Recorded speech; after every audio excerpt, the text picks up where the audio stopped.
Hi class, for this next assignment, you're going to be answering scholarship questions and brainstorming some really persuasive answers about you and why a scholarship committee should give you the money. So if you look through here in the instructions, I give you a link to the SAC scholarship page because when we're done with this assignment, I really encourage you to start applying for scholarships. You're going to have a really nice start here with this assignment. I also want you to incorporate into your answers the rhetoric tools that we've been learning thus far.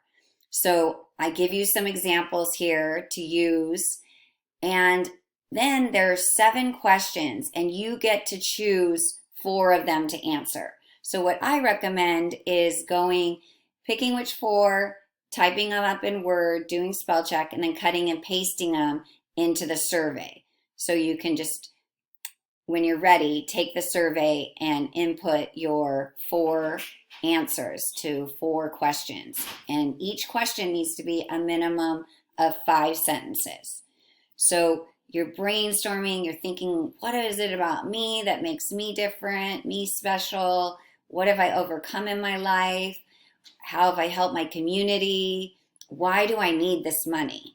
So really think about it. We're going to pick this back up in Module 15. We're going to even go deeper with these questions and really have to identify which tools of rhetoric you've used in your questions. So this is the time to start using what you've learned so far when you're being persuasive in answering those questions. Okay, so good luck.